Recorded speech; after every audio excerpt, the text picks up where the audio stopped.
Boa tarde a todos. Antes de mais, muito obrigado por estarem aqui presentes e a verem a iniciativa aqui do Urban Potential Initiative para o Potencial Urbano.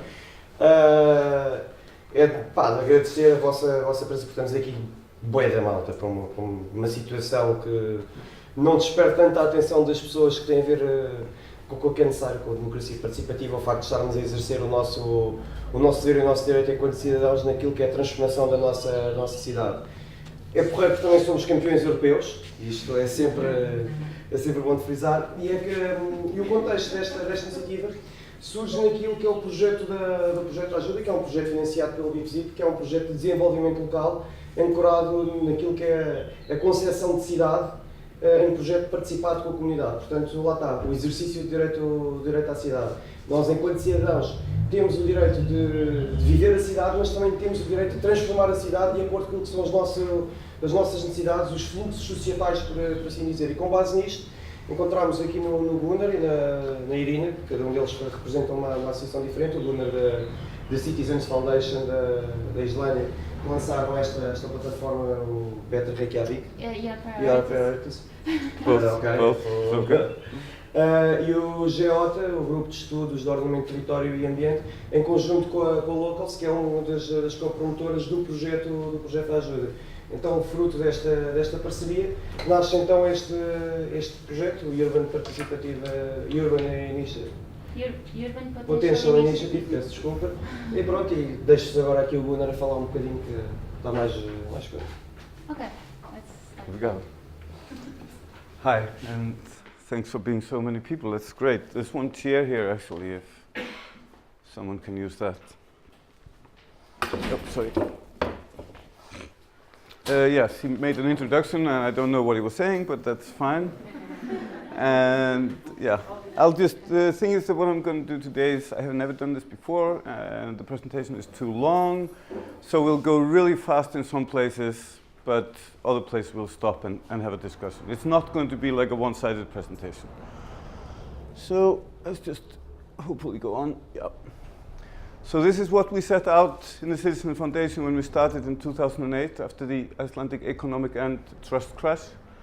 And we had this vision of citizens having participation and decision making in society. We think that it's the only way to have a good society.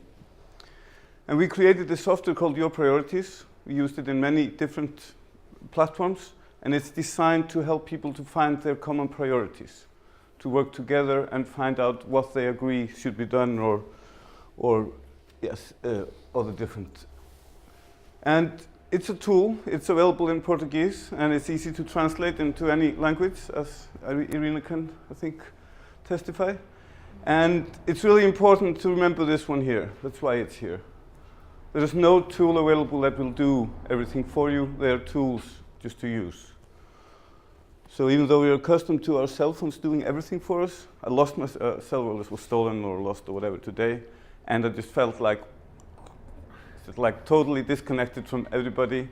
My WhatsApp stopped working on my computer, and I realized we all become cyborgs with the phones doing everything for us. It's just not connected directly, but it feels like losing, something.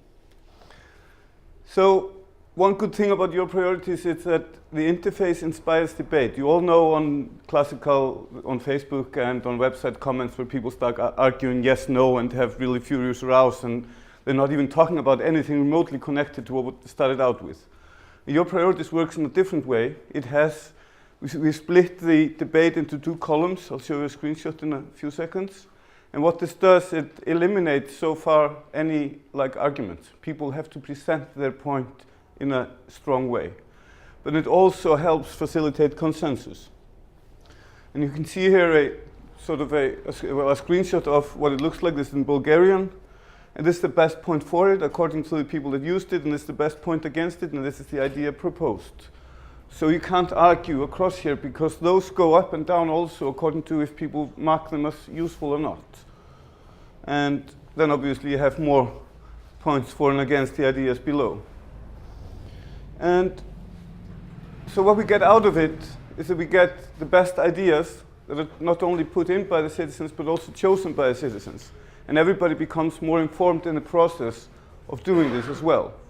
And we also have the best points for each of those priorities, both for and against, which makes it much easier to work with, take it out of the digital environment into meetings and saying, how can we work this into something that like takes into account the best points against it? Can we fix that somehow, make it better? And that's all about your priorities. I'm just going to give you a few examples.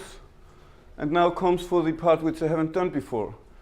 Better Reykjavik was what we started out with in 2009, well, 2010 actually, depending on how you look at it. And it's now used with the city of Reykjavik. And every month, the city of Reykjavik takes the top 10 to 15 ideas out of the platform and processes them somehow. And one important point that isn't there but should be mentioned is that there is feedback always that the city does something with an idea. So people get an email and they know that something has been done. And so we are working on improving it, and this is what it looks like in our new version. It's actually here calling for specific ideas for specific projects. And this is the kind of stuff that often comes out of it. Some of it is things that the officials would never have thought of. Some of it is in places they didn't realize it needed things, because the people know the best where they are amongst in their neighborhood. So the process that is used in Better Reykjavik is like the other process which I will be showing you. It's always really simple. It's always just, it's no rocket science. It starts with the citizens putting the ideas into Better Reykjavik. Then the city analyzes the top ideas, it should say here. And the city gives a yes-no answer to the citizens and gives them a reason why. And in the beginning, the officials were really afraid of saying no because they thought people would be mad. But it turned out that if people got a good explanation, and even if it was a political explanation like, no, this is not on our agenda to do something like this, then people said, okay. They don't expect to get everything. But when they got answers that went in circles and never didn't answer anything, then they weren't happy. And after that, for the ideas that are approved, the city puts it into formal process. And so I know this is a bit difficult, having those short introductions, but I still want to give it a try. Is anyone that wants to say about this, what I was talking about, what you thought was the best thing about it, or the most interesting part about it? Democratic process, maybe. Very simple to use. Okay. Okay. Somebody else? The fact that it, Go ahead.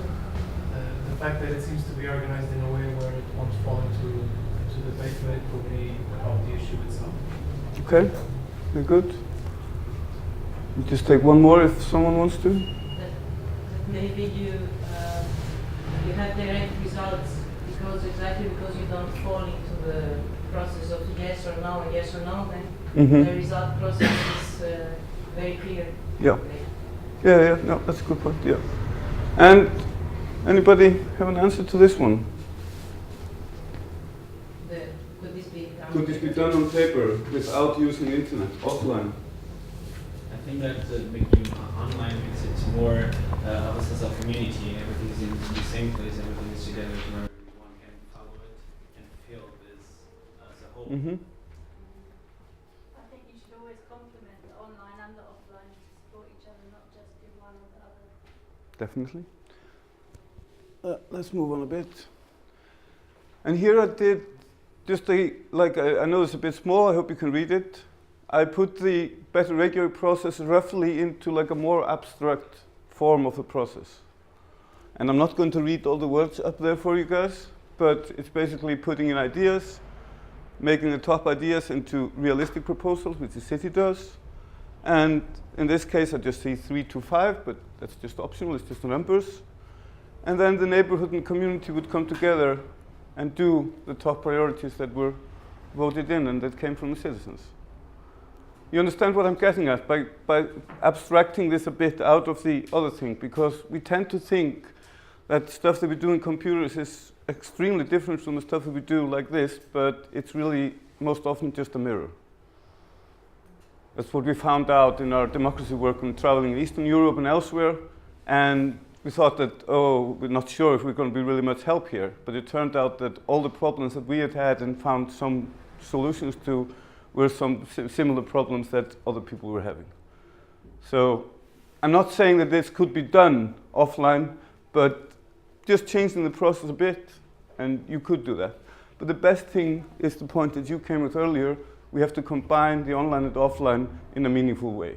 We're actually doing that now because the presentation is online. I normally put it on SIM card, on memory cards just to not have any trouble, but I didn't have time today. And this is actually one example of a thing that came out of Better Reykjavik, an abandoned power station. That was, they put the idea on Better Reykjavik to have it as a sort of a social center for the kids in the school. It's nearby a school. And it took like 2 or 3 years after they put the idea on, because it went like a hot potato inside the city system, and they were like out in the streets and indoors and whatever protesting. But eventually they got their city center. I don't have any nice pictures of it inside, only pictures of people, important people saying how nice it is. But the nice pictures that I wanted to show you of children playing inside there, I have to ask for them probably.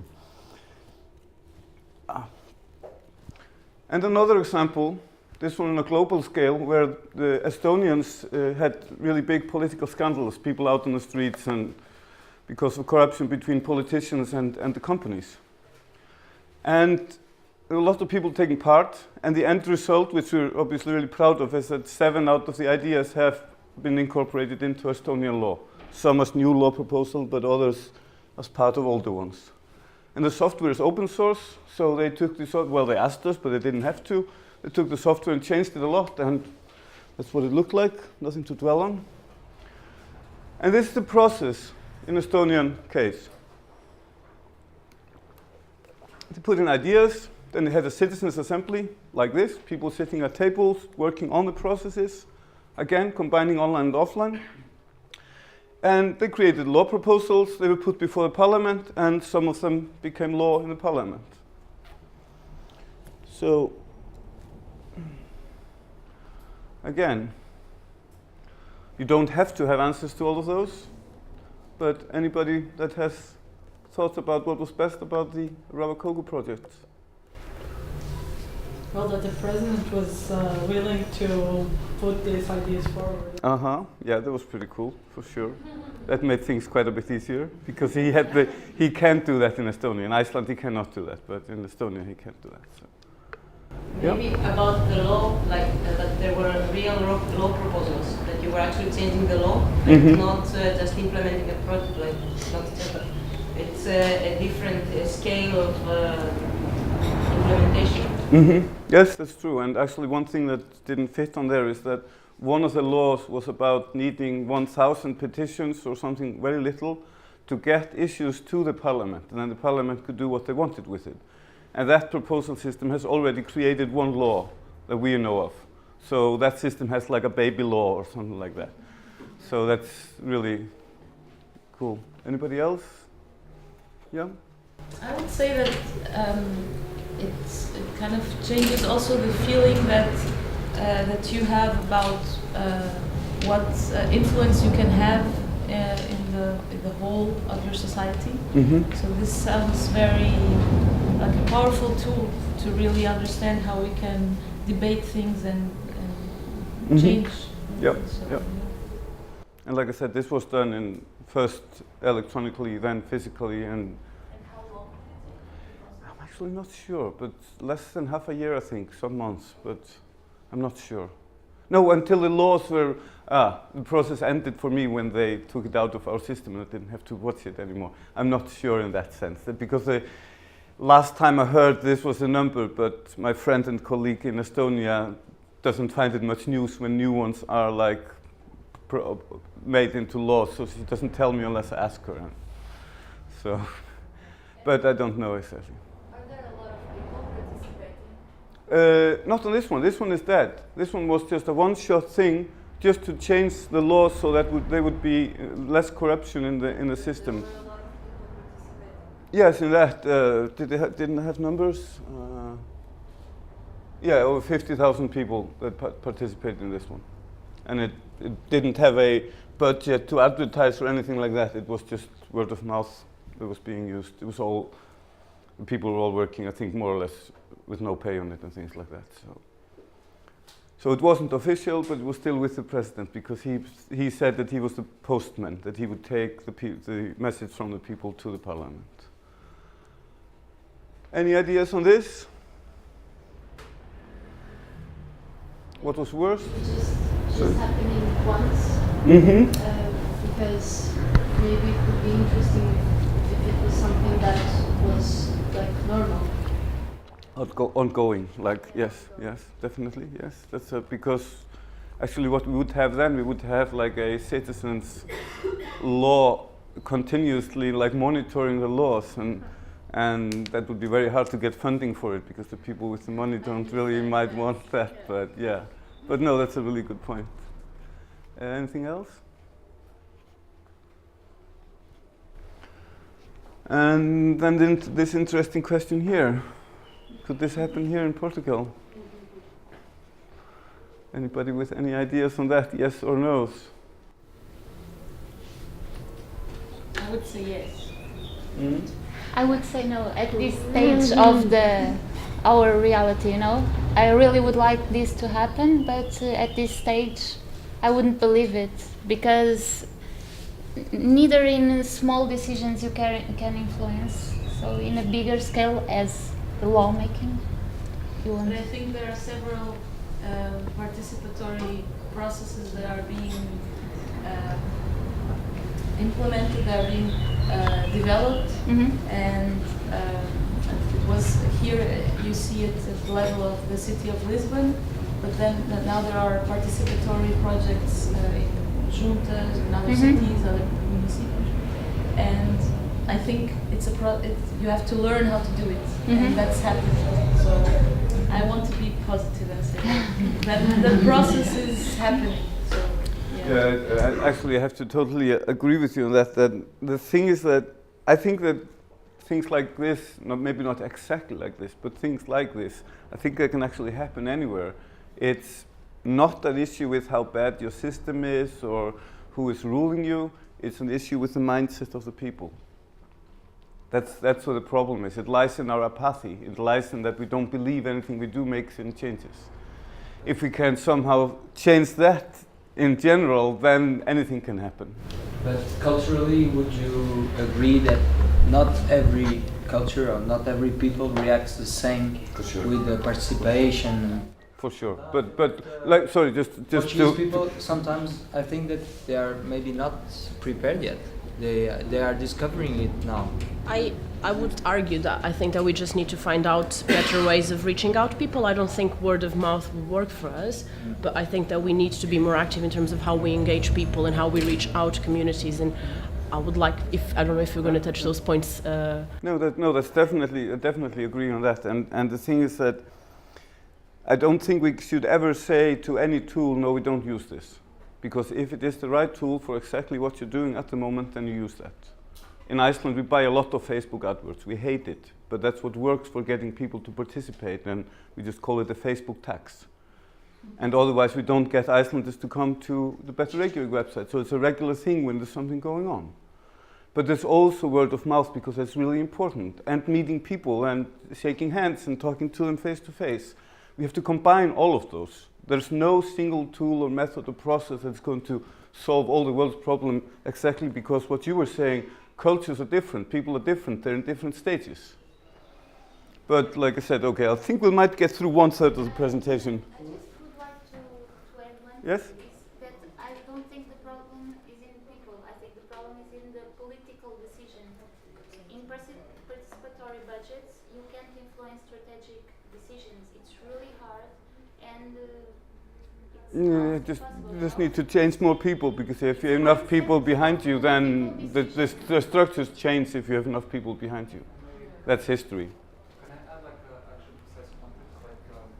We had over the last years, we've had quite intense moments of social struggle since 2008, and you can point just in response to your argument. I think it's half of this country is such. Sorry, speak up a bit. Sure. We had, I think it was in 2012.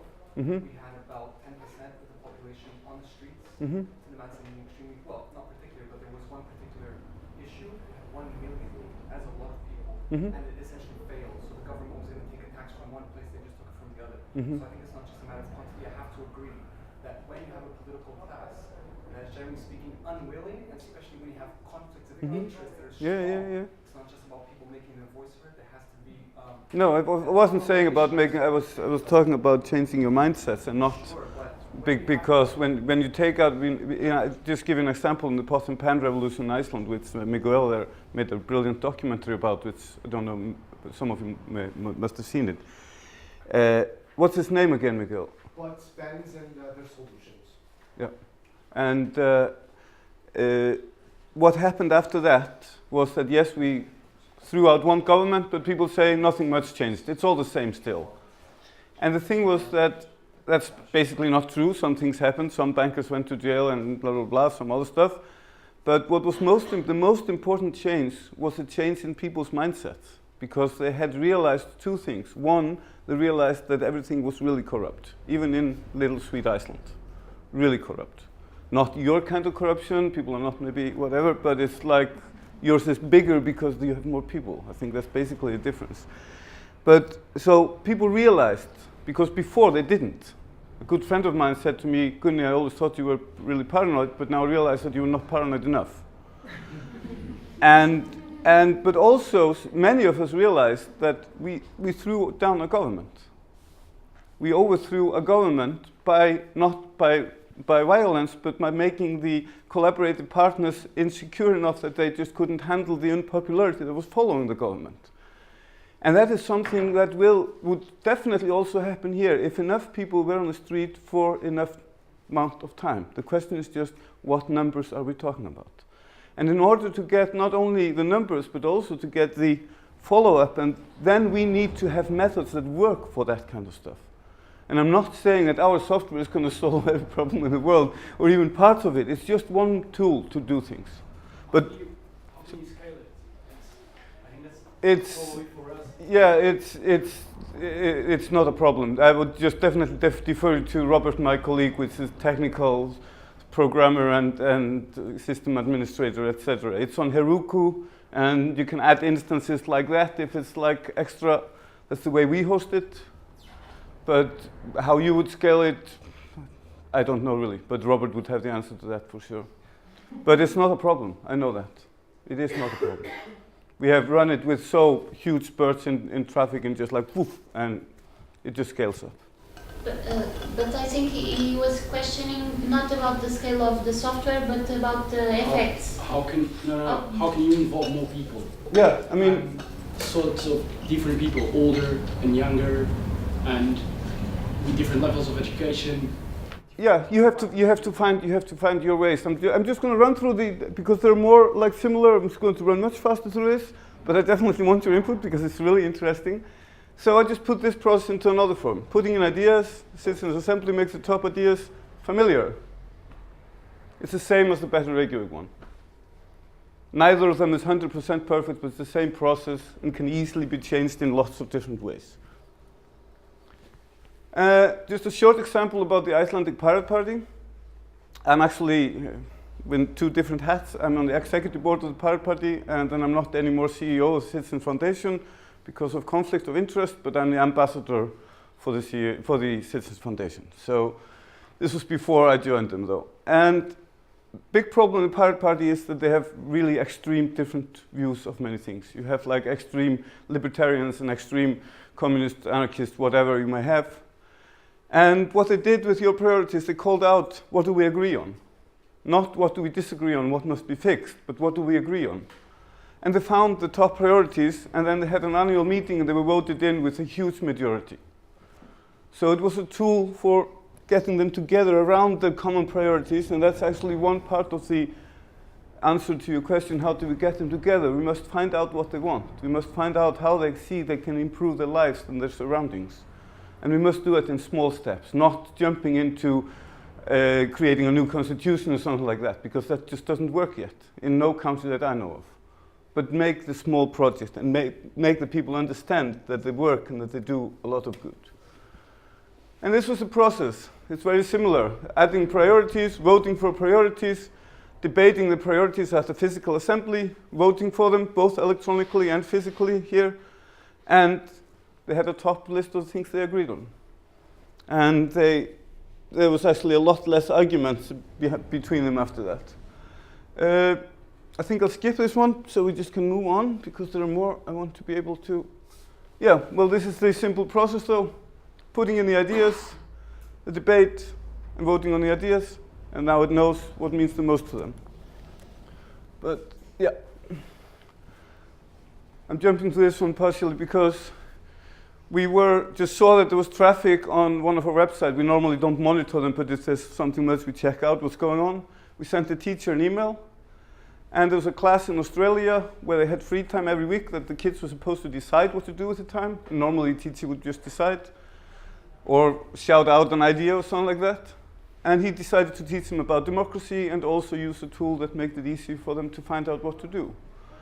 So they used your priorities, and the top idea is done in the next real school time. And this is just a quote from one of the kids. I think it's this one, but I wouldn't know really. So another question about scaling down. Actually, in my experience, I've worked with kids before, and they're actually much smarter than we are. And we can trust them with, in my experience, we can trust them with anything if you just give them trust and a bit of guidelines, and here's something you can use, and it's going to work beautifully. So this is the process, adding ideas, voting online, and the best idea done in the next time slot. So just a short debate on this one. Anyone care to tell what was best about? It's directed for children, and it's good that you start early to put the question what to decide, what to do with your free time. I think it's a very important topic here in Portugal to educate our young regarding participative citizenship, and that's a very important topic, I think. And that would be a very important experiment. Are there any limits to the type of activities they propose, or just I have no idea. Normally, when it's not in our hands, we almost feel. Well, let's put it another way. I read it back then, but lots of stuff since then, and I just don't remember. There were no like extremely mad ideas, and I don't know if this went on or if it stopped. I haven't checked in a while. So, anybody else? But this is something that you could see happening here. Yes. Can I just share one thing? Sure. The experience I had when I was a child at my school.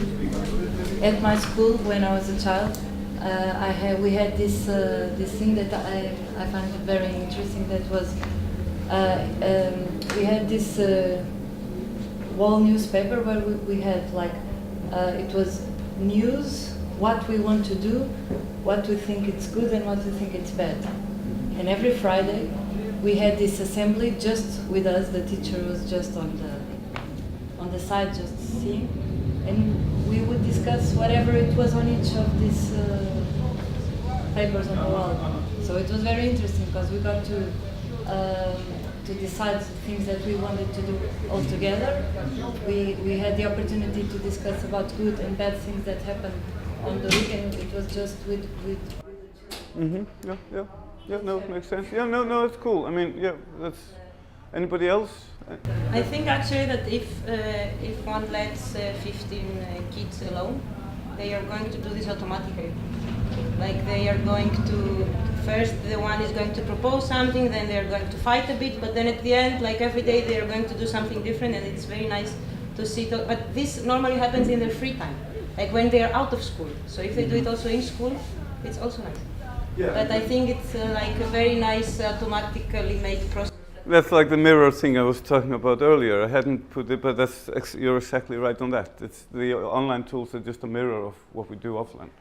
And yeah, that was cool. Anybody else? Okay. So again, just put it in a simpler form and turn it into like more of a community. The people would add ideas or what they want to do on a specified day. It doesn't have to be Saturday, but to improve the neighborhood, just like for a small neighborhood. And then you evaluate them online and vote for them. And then in the next slot, you have a party. and you do the things that you want to do, the things that you have decided together to do. Maybe materials cost some small money, maybe somebody has the materials, depending on what was decided to do. And this is just more like the Giravin thing with the class for like making their place around them cooler. Because the thing is that all of us can change our immediate surroundings, but very few of us have a good chance of changing the bigger picture, if you see what I mean. And from what we've seen in Reykjavik with the Better Neighborhoods project, which is part of Better Reykjavik, which I didn't go into, is that the small things that are now in every neighborhood in Reykjavik, which came through that project, they have made the whole of Reykjavik a much nicer place to be in. And it can be done if you have money, but it can also be done with very little money. Even just deciding to every Saturday to come and clean this part really well, or whatever it is. It doesn't have to take all day. It's okay if it just takes a couple of hours or an hour, and then look around and say, wow, this is cool. Because the feeling that this gives you, it's really powerful. And this one is a bit on the other round, but also a bit of a answer to your question, I think. Not the exact story, though. This is computer game in Iceland, and like people have other lives in that one, and to some of them those lives are more real than the one that we're in now, which is fine by me. And they called out for the best stories from those 10 years, and they used the top story for a comic book, and then the company lost money or whatever and stopped doing this. And this was obviously more of a sort of a computer game look. But this was just to give you an idea of a different process a bit. They call out for stories, but you cannot vote on them. Then you stop calling out for the stories, should be, and the voting starts. So it can be done in different kinds of processes. So you could even just take out the ideas first and have a physical meeting just about the ideas before you start voting on them, if you wanted that kind of debate.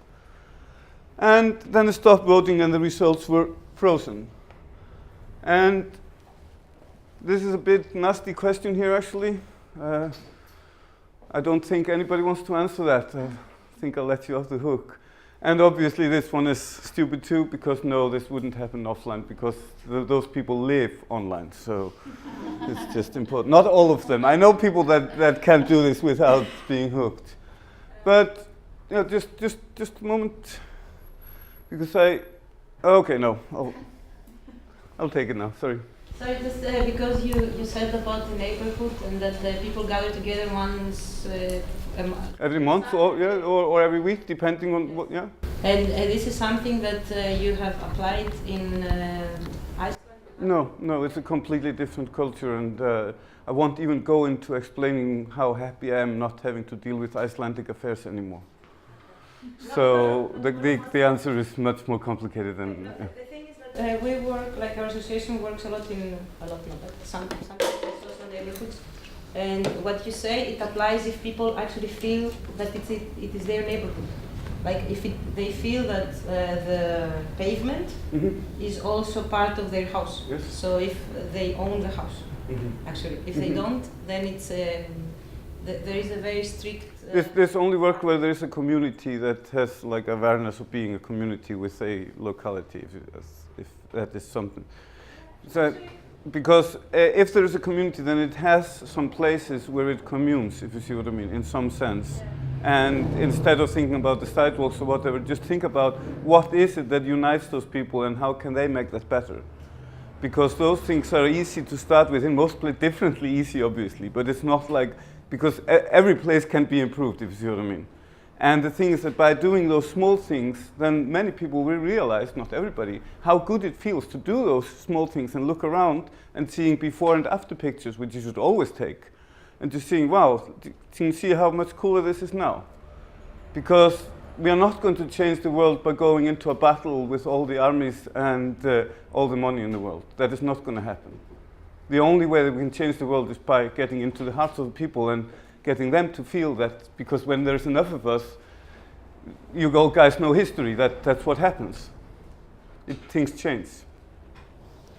But anyway, because this is a modification that could be used to get young people interested, for example, creative people. holding up a photo sort of competition on there, and for the community or for the neighborhood, and every month the top photo would be displayed, and maybe a ceremony or whatever it would take that would work as a reward without costing much money. Obviously, this can be done by giving away something, but it doesn't have to be. So just one idea that could be done. And, oh yeah, maybe before I go on, any comments on anything we've been saying? Anything that's the top of your mind? Where are we in time? Okay. So basically, we're just taking the old democratic process and creating new variations of them. The thing with democracy is that it's been somewhat a bit of a holy cow for a long time. There's been no changes in the basic premises, and partly because everybody's afraid to touch it, but also because it's become holy as well. And now we have a chance to change it, but we cannot change it by doing it only online. I have colleagues that think that everything will be online in a few years, but I don't think it will. And this is one simple way, and this is sort of a simplified evaluation, a simplified version of what I've been saying earlier. Brainstorm online, evaluate and improve offline and online as well. If you want to, you can just decide and then vote on or offline. And the things that we do in Iceland, we can vote online, but the city of Madrid is now doing a Decide Madrid project, which is like a participatory budgeting project. And we are consulting for them, and they are actually doing ingenious stuff in order to be able to allow people to vote electronically without having a national ID. So everything is possible. It's just a matter of finding the right ways and talking to the right people. Like I know your city is working on opening its data, and I do hope they talk to Helsinki, because Helsinki has been doing this for years and is the one that everybody else is looking at. But that sometimes the problem is that the solutions are just right outside your scope. I'm not saying that's happening here, but you know what I mean. This has happened to me in Iceland, that I had a query coming from outside of the country from a guy. Anyway, it was complicated. That guy should have just talked to me, but I knew him. And then he got to me roundaboutly. And not going to go through this one in detail. It's just the basic difference between online and offline. Is that the online is a structured debate, and it also contains all the data. We can always go back and find things, and it's not a problem. We don't have arguments about who wrote what, because it's there. And offline, we get this physical thing of being in the same place, shaking hands, hugging people, and face-to-face, which we talked before. And we have to have those both together. Nothing is going to work if we try only the one. The old one is not enough anymore. That's definitely, we will have electronic democracy, whether everybody here would fight against it or not. It's coming. But we must make sure that it doesn't get taken out of the humanistic thing and just like 1-0, things like that, because that doesn't work either. And yeah, basically is what I was saying. And I think there's something missing there. Okay. It's in an offline world, political parties tend to be present and tend to work as groups and tend to influence the decisions, behaving as groups against other groups and making. So in your presentation, you tend to not put this problem, but this is a problem that grassroots movements feel many times. So maybe, yes, maybe offline you get. This is something that I would put as not so good to work offline, because online you can strict to the answers. You can just make it pros and cons, and yes, but then you get people like this. Yeah, but I would say that the online world also can get corrupt. Yeah, but not in the same way. People don't stand up generally in meetings and start shouting really, really ugly words at each other and telling them they should be killed and jumped out of a plane or whatever. Yeah, Obviously it has happened, but you know what I mean. It happens like that on Facebook, for example. But no, we don't have to agree, for sure. But the reason I say this is that the most important thing for things to change is that people believe they can do some change. And I think really that the only general way that will work, not everywhere, but somehow be able to work in most places, is to let people understand that they can change things. And that's by changing first the little things, and then you get confidence and do more, just like a child that's learning to walk. Because the thing is that this democracy we live in, it has been really bred out of us, not on purpose, I think, but we like vote every 4 years or something like that, and that's it, and then we should just be good little robot workers and do our best until next election. Yes, sir. I was just thinking of the London context, and that actually sometimes things like this are used as a kind of democracy light to actually not give people any power. And so developers come in and they say, oh, you can name your streets and it's fantastic, give us your ideas. But then, 60% of the people living there have to leave and they have no power. So I think there's also the danger, especially with online, because it's so shiny and flashy. Like I've seen one, the HS2, the big railway that's going to Euston, there they're using this thing where pick where you want your tree and your house to go and move it around like a game. Yeah. And this gaming thing is kind of tricking people almost, and it is great that more people participate, but it's dangerous as well to make them think they actually have more power than when actually they don't have any power. You're quite right, but this is actually one more problem to this is that it's not the gamification itself that is a problem. It is that it's being used as just one more trick to make us feel that we are in power. Because the thing is, I think I have it on some slides after there actually, the thing is that if we want to do electronic democracy, it has to be fun.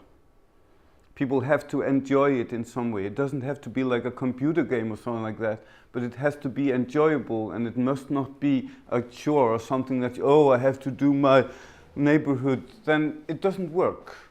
And so we have to gamify it, but that's what's happening. And also with artificial intelligence is that we have to use artificial intelligence, because otherwise we will most definitely lose against all the other artificial intelligences. Yeah. And that is a weakness of the offline, is that the amount of incredibly boring community meetings and things to do with dry biscuits and cold tea and so. And nobody shows up, and only just a few people that really feel they have to show up. And yeah, I know. But that's the thing, is that that's why I'm saying do it not like as a project, but just have fun once a month together. But in the meantime, also do something to make things look better. This is not going to change the world in 1 month. It's not going to change the world in 1 year. But all of this is what counts in lifting us up, because the apathy, I've seen it so clearly. That's the big reason, because we can really do anything if we get together. Yeah. Do you have any example where your platform has been used as a tool for something worse to happen? And how can you avoid? No, not our platform. I know of an example. There was a platform that we merged into ours way back, and that guy actually lost interest in about that time, because he was like a left-wing liberal American guy, and the extreme right-wing Tea Party guys took over his platform. But that could happen for sure, but no, it hasn't happened, but it could happen, definitely for sure. And there's only one solution to that actually, that is to get more participation from the people that you want to have, if you see what I mean. Because the biggest danger is in the beginning, when you don't have many people, if somebody that's really against what you're doing comes in. But if you do it start it slow, then you have so many people when the other guys know about it that it's not really going to happen. It takes a lot if you have a living community, and it takes a lot to overthrow it. Just mirror it to physical reality, seriously. And the issue more about gentrification or development of the city in certain neighborhoods. Like I see that sometimes these participatory processes, they can also be a tool to actually disempower the people living. It's a question of the process. That's one of the problems, is like somebody was saying just earlier, that when you use the process to pacify us and make us believe that we are doing something, and that's just a question of that. That's one of the problems with dealing with the government or dealing with the big companies. So if the best way is to organize it from the grassroots, and then you know how it works and know what doesn't work. For example, I should remember to tell you this. I've been quite a few times to Poland, And they have a really strong local democratic traditions. Even during the communist era, there were lots of like or not autonomous, but a lot of individual power in the smaller sort of neighborhoods or what it was.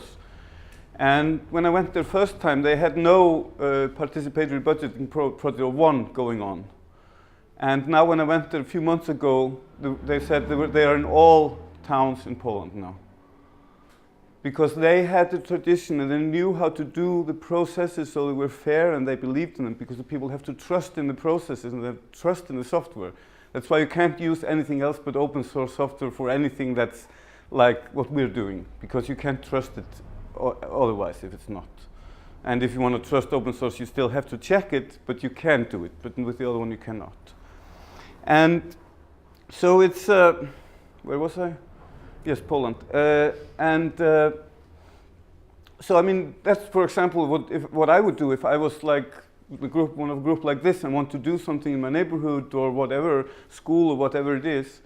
I would look to Poland, and I can give you contacts easily for information on what they have been doing and their processes and things like that.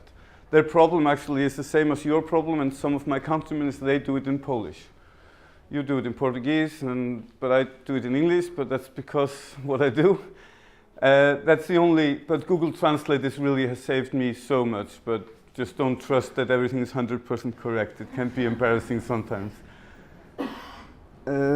Yep, sure. One last Yep. question. It might seem a bit topical, but it's actually one of the great dangers of democracy, which is the tyranny of the majority. As any of your applications of these concepts ever created a situation in which a majority chose an option that actually went against not just the interests but damaged the minority? No, not that I know of, but I'm obviously not. I'm privileged, so I wouldn't maybe know if something had come out that would have been worse for somebody. If you see what I mean? But Iceland is relatively sort of equalized in that sense, even though we have our filthy rich people at the top, but we don't have like really harassed minorities like elsewhere.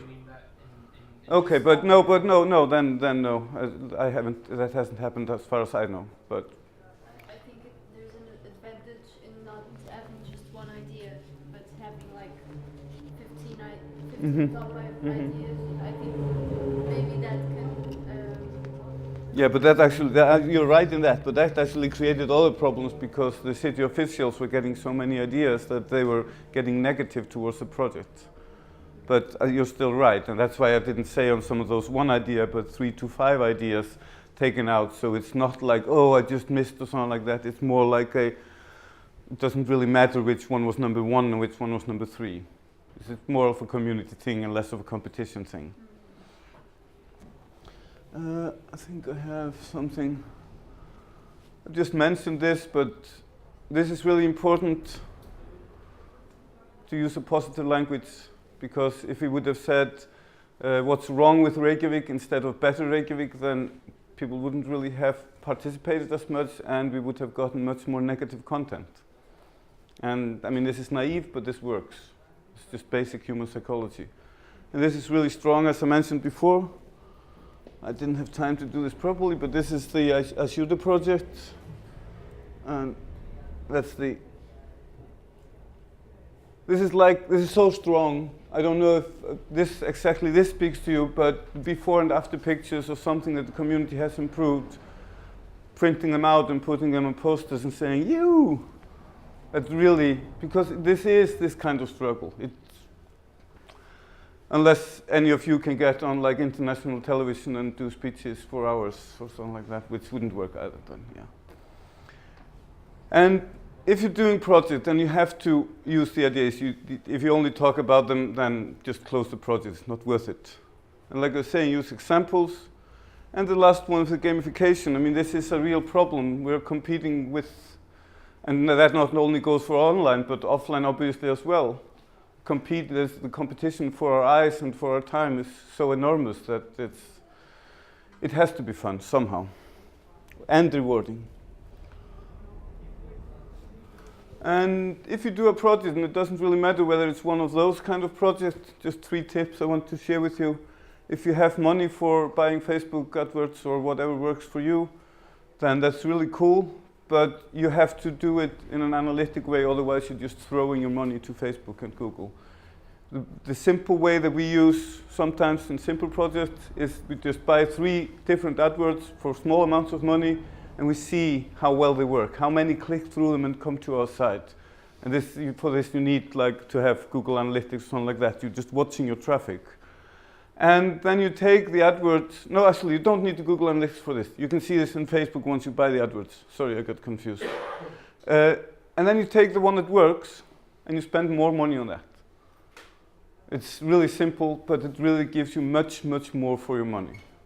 And you can do this in a more complicated manner, but also you can learn, okay, this AdWord works really well for young people, and I'll just pitch that one to young people. It's that kind of thinking. It's not complicated, but your money gets much better use.